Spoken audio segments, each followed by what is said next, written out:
श्री वृंदावन में श्री सनातन गोस्वामी जी सदैव अपनी रहनी से रहते। एक दिन एक दिव्य लीला उनके सामने स्फुरित हुई। महावन में रहस्यमय दृश्य देखा कि कुछ गोप बालक खेल रहे हैं।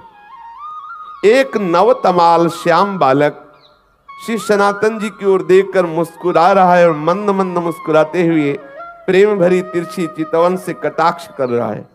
सनातन जी आकृष्ट हो गए। वो रूप माधुरी को हृदय लगाने के लिए दौड़ पड़े। जो सामने एक दिव्य लीला स्फुरित हुई, देखा कि बहुत से गोप सखाओं के साथ श्री लालजू महाराज खेल रहे हैं। बहुत ही सुंदर श्यामंग कांति है। मंद मंद मुस्कुराते हुए तिरछी चितवन से श्री सनातन जी की तरफ देख रहे हैं। विवश होकर भाग पड़े उनको हृदय से लगाने के लिए। जो ही नजदीक पहुंचकर हृदय लगाने की चेष्टा की तो अंतर्धान हो गए। आप भाव विभोर होकर विलाप करने लगे, क्रंदन करने लगे, अश्रुपात करने लगे। इतनी शिथिलता हुई कि थोड़ी देर के लिए नींद सी आई, एक झपकी सी आई। तो देखा वही श्यामल गोप बालक जो प्रगट में दिखाई दी थी लीला, वही स्वप्न में देखा। और वो कह रहा है, तुम मुझसे मिलना चाहते हो?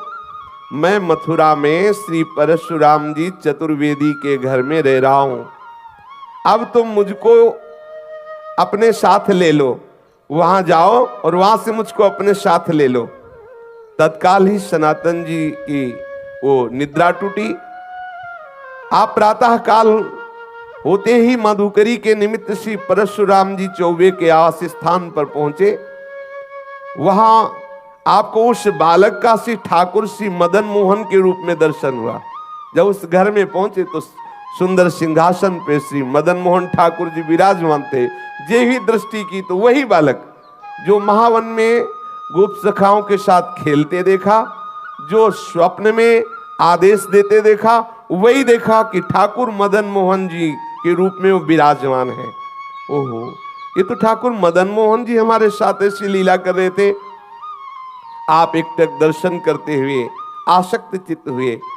आप वैसे तो एक दिन मधुकरी लाते और ठाकुर जी को अर्पित करके कई दिन तक प्रसाद रूप से उसको पाते, फिर कई दिन बाद मधुकरी को दाते। लेकिन मदन मोहन जी के दर्शन के लोभ से आप प्रतिदिन उसी घर में जाने लगे माधुकरी के लिए। और मदन मोहन जी के दर्शन करते और घंटों खड़े दर्शन करते हुए अश्रुपात करते रहते। एक दिन घर की वृद्धा माता ने देखा कि नेत्र में नेत्र मिलाए हुए ठाकुर के घंटों खड़े हैं, अश्रु प्रवाह हो रहा है। आपकी ऐसी प्रेममयी दशा देख के, बाबा इनको देख रहे हो? बाबा इनको मत देखो, ये सर्वनाश कर देते हैं। बहुत वैसे ठाकुर हैं। उस मैया ने कहा। तो श्री सनातन गोस्वामी ने उस मैया की तरफ देखा, बोले सुनो, मेरा बहुत बड़ा कुटुंब था, खूब घर भरा हुआ था संपत्ति से, जन से, परंतु ये जब से आया हमारे घर में इसने सब नाश कर दिया। मेरा परिवार मिट गया, मेरी सब संपत्ति चली गई, केवल मैं अकेली रह गई। ऐसा ही होता है, अकेला ही रखता है। इसीलिए कल की चर्चा में था, पूज्यपाद श्री रूप गोस्वामी जी कहते हैं कि अगर अपने परिवार से मोह ममता हो तो श्री राधा गोविंद देव जी से आंख मत मिलाना।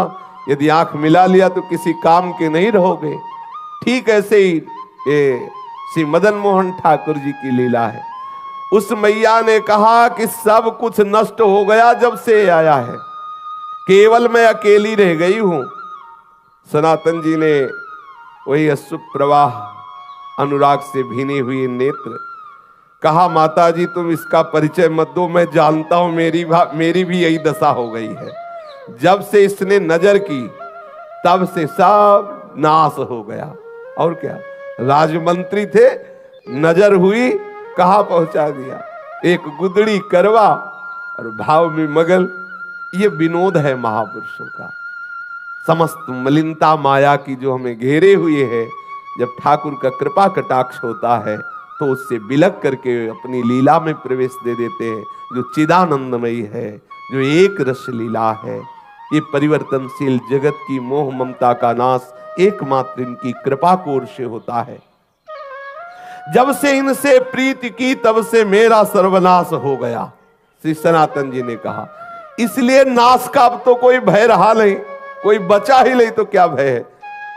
मेरे निकट जो भी था अब वर्तमान में कुछ नहीं रह गया है, ये इसी की नजर का चमत्कार है।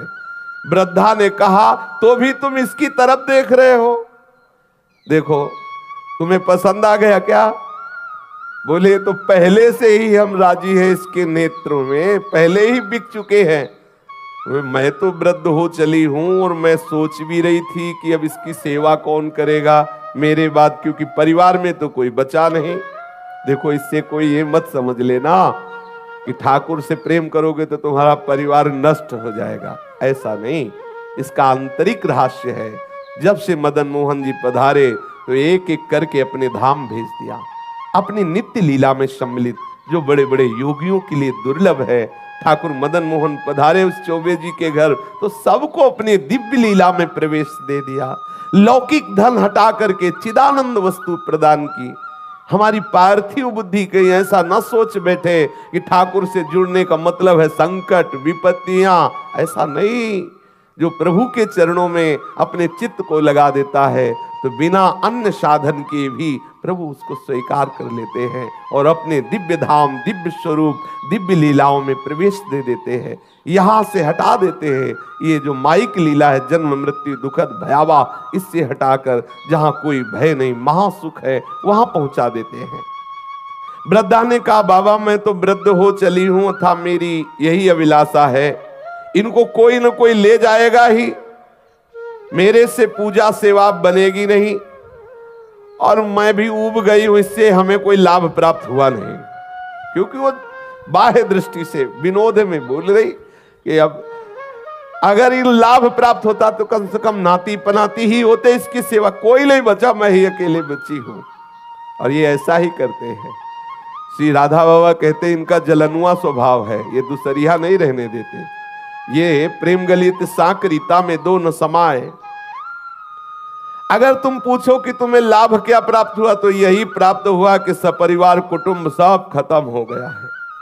अब मेरी मृत्यु का समय आ रहा है, कोई ना कोई तो इसकी सेवा के लिए चाहिए ही, और मैं किसको सौंपूं? मैं दे भी उसी को सकती हूं जो इससे प्यार करे। मुझको बड़ा संतोष हुआ तुम्हारे नेत्रों में इसके प्रति प्यार देख करके।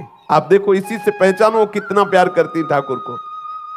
तुम्हारे नेत्रों में अपने ठाकुर के प्रति प्यार देख करके मुझे संतोष हुआ कि तुम सेवा करोगे। देखो अपने नेत्रों से मैं इन्हें ओझल नहीं होने देना चाहती, परंतु बाबा अब मेरा शरीर बूढ़ा हो गया है, अब मेरे से सेवा का ये कार्य हो नहीं सकता, और बिना सेवा के ठीक नहीं है, इसलिए इनको तुम ले जाओ। श्री सनातन गोस्वामी जी ने कहा मैया यदि ऐसी बात है तो तुम इन्हें मुझे दे दो, मैं इन्हें अपने संग ले जाऊं। वृद्ध माता ने कहा बाबा इन्होंने जब मेरा ही सर्वनाश कर दिया तो मुझे डर है कि कहीं कुछ और आपके साथ ना हो जाए। बाबा ने कहा कि मैया हानि वाला कुछ रह ही नहीं गया है हमारे पास, जिससे हानि होगी वो कुछ रह ही नहीं गया है, क्योंकि इन्होंने मेरा तो पहले ही सर्वस्व छीन लिया है। अब एक शरीर में लंगोटी है, ये गुदड़ी है, ये करवा है, जब चाहे तब छीन ले, इसका मुझे कोई भय नहीं है। बाबा श्री सनातन गोस्वामी जी श्री ठाकुर मदन मोहन जी को अनन्य भाव से, वो तो अंदर का जो प्रेम है उसी को देख करके तो ठाकुर ने आकर्षण किया है।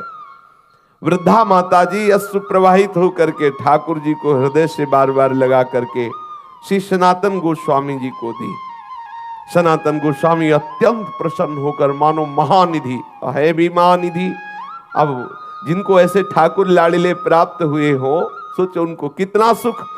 सनातन जी बहुत प्रसन्न मुद्रा में ठाकुर जी को हृदय से लगाकर श्रीधाम वृंदावन में ले आए और आदित्य टीला में श्री ठाकुर जी महाराज को विराजमान, ये जो लाल पत्थर का मंदिर है टीले पे, इसे आदित्य टीला कहते हैं।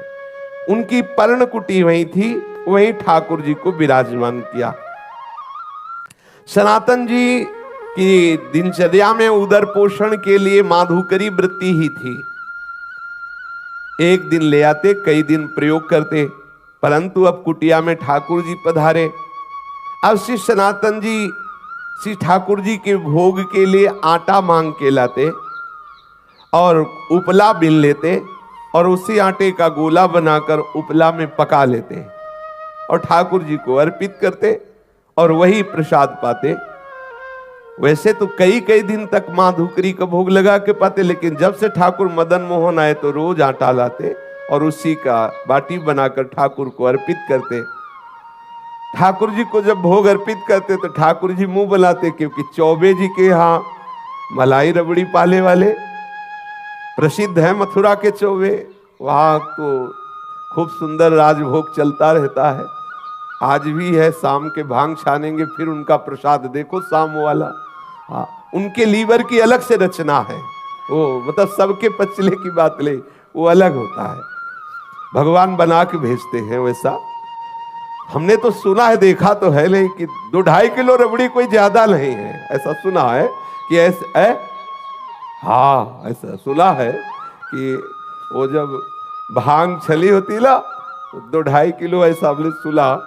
तो ठाकुर जी रबड़ी छालने वाले, अभी यहाँ सूखी बाटी, उसमें नमक भी नहीं, अब कुछ कह नहीं सकते लेकिन मुंह बुलाते ठाकुर जी, जो ही ऐसे बाटी रखते ठाकुर। एक दिन हिम्मत करके ठाकुर जी, देख लो ये प्रेम का बल, जैसे कोई बच्चा डरता है ना बड़ों से, ऐसे ठाकुर जी डरते थे श्री सनातन गोस्वामी से। थोड़ा डरते हुए कहा, बाबा ये सूखी बाटी गले से उतरती नहीं है, आप ये जली जली बाटी हमको भोग लगाते हो, हमारा उधर भी काम नहीं कर रहा हो, गले से सरकती नहीं है। अरे इतना नमक तो डाल दिया कर, इतना नमक डाल दिया कर।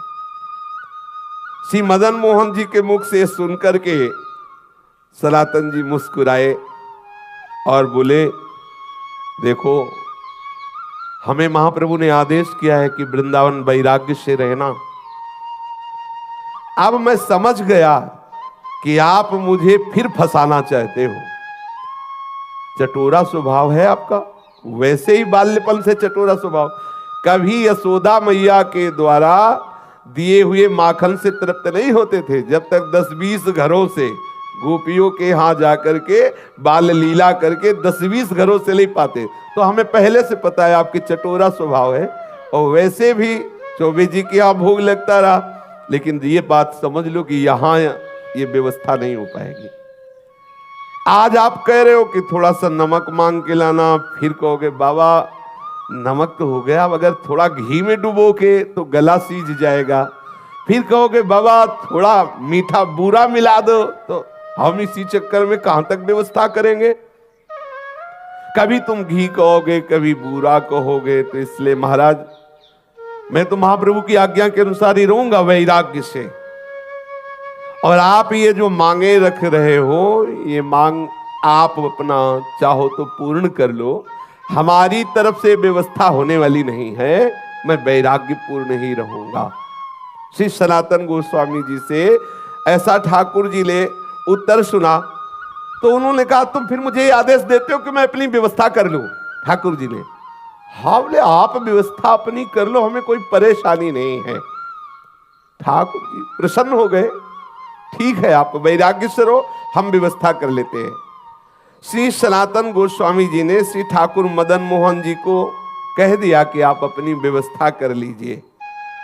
तो उसी समय मुल्तान देशवासी कोई रामदास जी नाम के जो एक कपूर परिवार के विशाल नौका में विविध रत्नों और सैंधव नमक, काबुल के मेवा इत्यादि भरी हुई, वैसे पहले यमुना जी से ही व्यापार आदि के लिए नौका यात्रा के द्वारा आना जाना होता था, तो वो आगरा जा रहे थे, जिसमें मेवा भरी हुई थी, सेंधा नमक भी था और विविध प्रकार के रत्न भी थे। बहुत बड़ी नौका थी, जिसे नरवाहन जी के चरित्र में आता कि 600 सैनिक तो उस जैनी की नौका की व्यवस्था में थे और बहुत सा वो व्यापार की सामग्री लिए। तो मतलब कोई ऐसी नौका नहीं कि 10-5 लोग बैठे हों, ऐसे नहीं, विशाल नौकाएं और उसमें संपत्ति।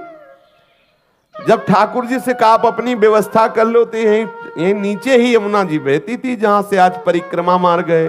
क्योंकि यमुना जी के समीप ही आदित्य टीला, वो आज भी जो लाल पत्थर का मंदिर, तो जो परिक्रमा मार्ग है यमुना प्रवाह उस समय, क्योंकि ऐसा प्रसंग आता है कि वहां से घड़ा लेकर के सीधे यमुना जी में कूदा चोर, ऐसी कथा आती है।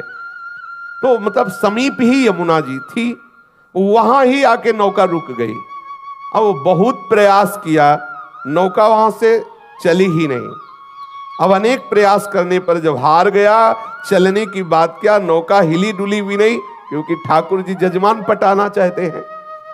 अब श्री रामदास जी कपूर परेशान हो गए, तो ठाकुर जी ही एक गोप वेश बालक का धारण करके गए और कहा, रे सुन, ये नौका ऐसे नहीं निकलेगी, अगर तुझे नौका निकालना है तो देखो वो संत भगवान बैठे उस वृक्ष के नीचे, सनातन गोस्वामी जी के लिए कहा, वहां जा दंडवत कर, कुछ मनौती मान तो नौका निकल जाएगी, हम तुमको पक्की सलाह देते हैं। अब वो श्री सना, और ये कौन बालक, वही है ठाकुर जी पटार है, नाव रोका और भेज रहे हैं, पर बिना सनातन जी के। ये देखो इनका दुलार देखो, ठाकुर कितना अपने जनों को प्यार करते हैं। वैसे ये सबके साहब हैं, लेकिन जो इनकी दास्ता स्वीकार कर लेता है वो ठाकुर अपना साहब उसे बना लेता है। कैसा करुणामय है। नरसिंह मेहता जी के लिए देखो अपने को सेवक कहा, जब कभी आदेश हो स्वामी निसंकोच होकर आदेश करना, ये सेवक सदैव आपकी सेवा में तत्पर है। श्री द्वारिकाधीश जी ने ऐसा नरसिंह जी के लिए कहा। सबका साहब अपने सेवकों का सेवक बन जाता है, अपने सेवकों को साहब बना लेता है। जाकर के सनातन जी की शरण में उनसे अनुनय विनय करो, तुम्हारी नाव निकल जाएगी। रामदास कपूर तत्काल जिधर उस गोप बालक ने संकेत किया था वहां गए। श्री सनातन गोस्वामी जी बैठे हुए श्री प्रिया प्रीतम के चिंतन में डूबे हुए थे।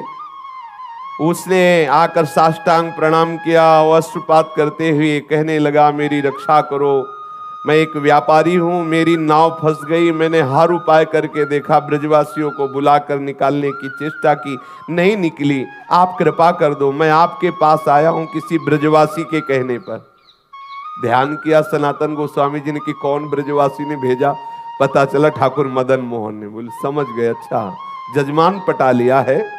श्री रामदास जी ने जब सनातन जी से ऐसा कहा तो सनातन गोस्वामी जी ने कहा कि भैया वो बैठे पर्णकुटी में, वो जो बैठे ना, आप जाओ उनके सामने कुछ मनौती मानो, जाके उनके सामने मनौती मानोगे तो नाव निकल जाएगी। क्योंकि जान गए कि ठाकुर जी ने ऐसी लीला की। सनातन गोस्वामी ने कहा नाव तभी निकल सकती है जो पर्णकुटी में विराजमान ठाकुर जी है उनके सामने कुछ निवेदन करो जाके। श्री रामदास जी ठाकुर जी मदन मोहन के सामने गए, देखते ही आसक्त हो गए। इतना सुंदर रूप ठाकुर श्री मदन मोहन जी का, और जैसे कोई संकल्प करवा रहा हो, वो कोई चेष्टा नहीं करे, अंदर से आया नौका निकल जाए तो जितने रत्न जितनी मेवा ये सब बिकने के बाद इससे मंदिर बनवा देंगे और आपके भोग राग की व्यवस्था कर देंगे। बस आए, सहज में नाव निकल गई, कोई धक्का भी ज्यादा नहीं लगाना पड़ा, क्योंकि रोका जिसलिए था इसीलिए रोका था। अब वो श्री रामदास कपूर जी सब सामान की बिक्री करके रत्न आदि को लेकर के आए और मदन मोहन जी का लाल पत्थर का जो मंदिर है उन्होंने निर्माण कराया और समुचित श्री मदन मोहन जी के राग भोग की व्यवस्था की।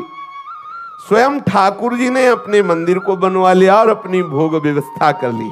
सनातन जी सदैव अपने स्वरूप चिंतन में मगन रहते हैं, निरंतर श्री प्रिया प्रीतम के चिंतन में मगन रहते।